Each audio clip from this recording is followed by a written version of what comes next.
right, we're joined now by Franklin Ngwu. He's the director of the Lagos Business School's Public Sector Initiative. Thank you very much for joining us on Newsnight tonight. Well, let's get your thoughts on the Supreme Court judgment, and more importantly, what has this Naira crunch, how has it really cost the economy in Naira and Kobo? Thank you very much for having me. First of all, is that the Supreme Court has given its judgment based on the case taken to them by the governors. Of course, first of all, we have to ask, is it a good policy? I think Nigerians agree that it's a good policy. Is it within the responsibility of the central bank with regards to their monetary policy responsibilities to do? Yes, it is.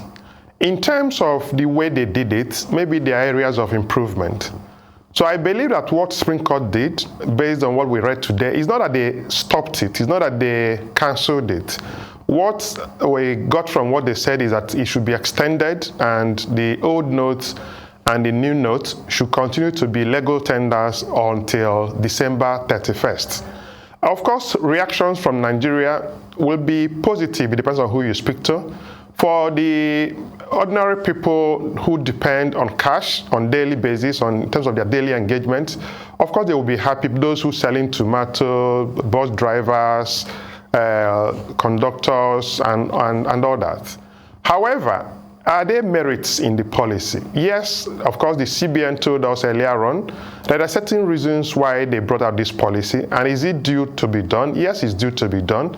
If they said it's going to reduce inflation, it's going to reduce because the cash money supply is very, very high. So it's going to reduce money in circulation. It's going to reduce also issues of insecurity because of kidnapping and all that. So when you look at the reasons given by the CBN, it is a good policy. But in terms of the way it has been implemented, that is the area where we have to see how we can improve it. So the Supreme Court judgment is good, but however, there are certain things we also have to look at with regards to the way the way Supreme Court has intervened and given judgment in this matter. Franklin, let me jump in here. We saw some commodities traders and petty traders lament. Now that this is upon us, if you were to be within the CBN, how would you have advised this pans out from now? You mean in terms of how, if the CBN is going to comply or if it's going to... No, I'm asking, what do you expect is that the question? What do you expect the CBN to do now? Are we likely to see the old notes being pumped into circulation because people still don't have any of the notes, old or new? No, of course, as the Supreme Court is the highest court we have in the land, it's expected that the CBN will try as much as possible to obey. However, there are challenges. Of course, you know, earlier on, we are told that even the 1,000 and the 500 note might not be there. So the question is, even if they want to comply, would they be able to comply as in terms of bringing the notes which they might not have at the moment? But if they have it, of course, they have to comply with what the CBN, what the Supreme Court has told them to do. However, another point that we have to take into consideration is a little bit of confusion that this will bring into the space, in the sense that some people will be wondering, the old note that you're bringing back now and the new note, which one will the people who don't really understand the implication of some of these issues, what will they do? So I think it's going to require very good public enlightenment, very good public explaining to the public with regards to this judgment of the Supreme Court. Now, let's even ask a question. I mean, it's something that's been, I've been pondering on. Exactly who decides, beyond what is on paper, who decides legal tender? Is it the Central Bank of Nigeria?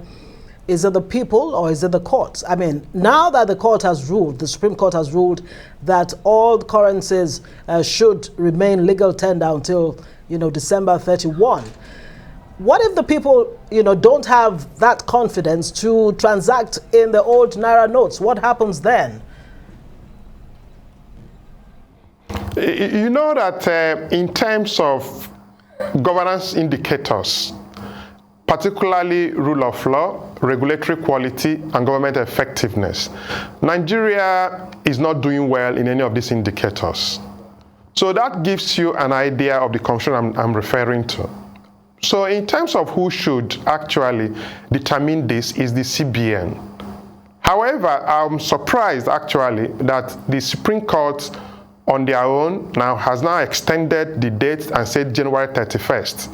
It's quite surprising, and of course, while I'm not a lawyer, it would be good to understand the reasons why Supreme Court is able and say that this is the date is going to be. But from our understanding of what the CBN is supposed to do in terms of their monetary policy responsibilities, it is within their right.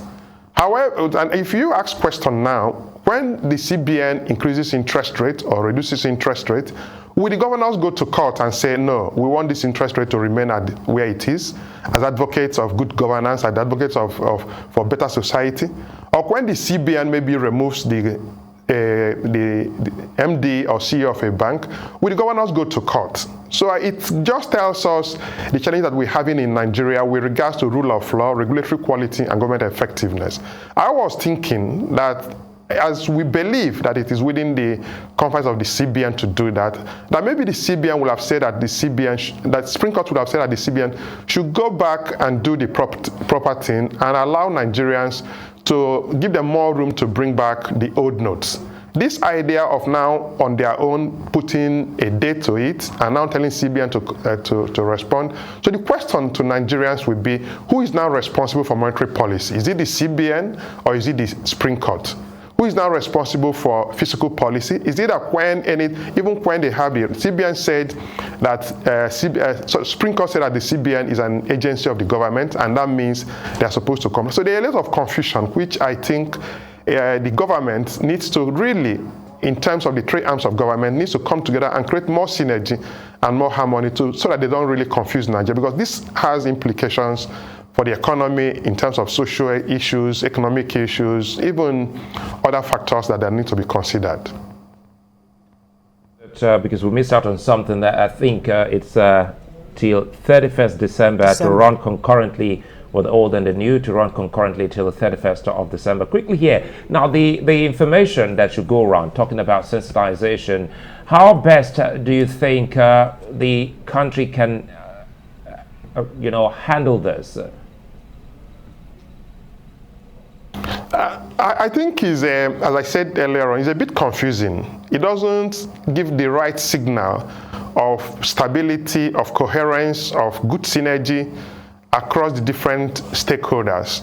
So even the idea that the policy will reduce money in circulation, of course, now that new currency will go with the old currency, it depends on how it's going to be.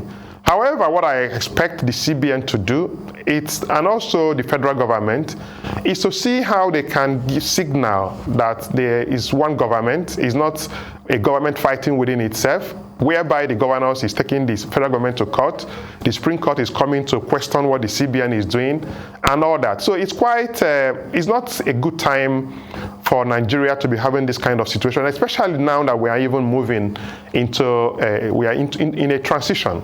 So it's something that they need to really come out better to explain to Nigerians in terms of how it's going to be. So for instance, we have elections next week for governorship elections. We also saw what happened during the presidential election. We believe that the policy reduced the money in circulation and maybe the money in politics. So now that it has been made possible that both of them will be in circulation, it means that it might affect the next governorship election that we're going to have on Saturday. It also means that inflation might go up. It also means that even the insecurity might go up. It also means that all the benefit that we expected to achieve with the new policy might not be achieved because it's more or less been eroded. And when the new government comes in on May 29th, how Nigerians will now be wondering, will they continue with the policy or will they not continue with the policy?